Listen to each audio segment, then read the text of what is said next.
La réduction des consommations énergétiques est un des enjeux de la métamorphose urbaine de l'île de Nantes. Nous travaillons la question d'énergie, mais on ne veut pas être les ayatollahs de l'énergie.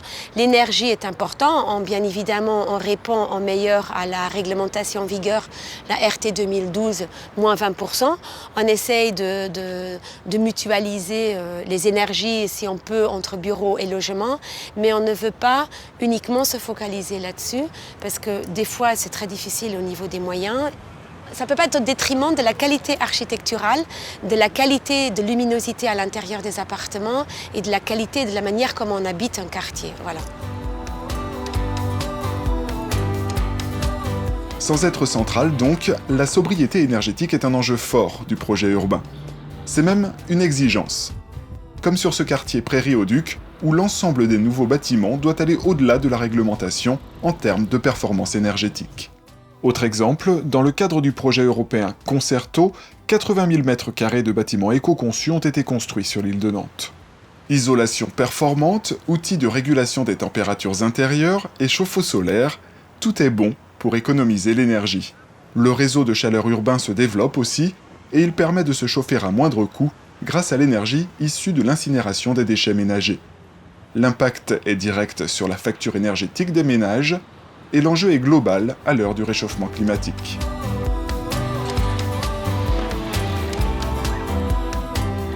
Emblématique de cette démarche, le lycée international est à la pointe. C'est un bâtiment à énergie positive ou BEPOS. Il produit plus d'énergie qu'il n'en consomme. Autre exemple de démarche innovante, conçue et réalisée par l'entreprise nantaise SCE, rue Paul Nizan, à la nuit tombée, l'éclairage public est intelligent. Il n'est à pleine puissance que lorsque cela est nécessaire, grâce à un détecteur de présence. La moitié des bâtiments de l'île de Nantes ont été construits il y a plus de 40 ans, autant dire qu'il y a là, dans la rénovation de l'ancien, une vraie source d'économie d'énergie. C'est tout le sens du projet MC2. Ce bâtiment d'après-guerre, ancien café-billard, sera bientôt un immeuble de bureau, appelé à devenir un modèle de sobriété énergétique. Alors forcément, sur ces bâtiments existants, il faut passer à la vitesse supérieure pour mettre à l'abri les générations futures de la précarité énergétique. Et quand on fait une rénovation, eh bien, il faut la faire dans les bonnes conditions, c'est-à-dire qu'il faut aller assez loin dans la performance énergétique justement pour ne pas avoir à y revenir.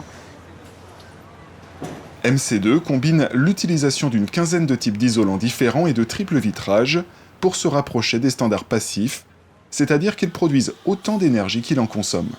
Il abritera 800 m² de bureaux partagés. Faire attention aux ressources, réutiliser l'existant est une logique à l'œuvre depuis le début du projet urbain en 2002. Cette sobriété, on l'observe par exemple ici. Ce parc atypique de 3100 m², le jardin des Fonderies, a conservé une grande partie des anciennes halles qui abritaient une activité industrielle. Autre exemple, sous les pieds des passants du quai François Mitterrand, avec le réemploi des pavés et des rails anciens.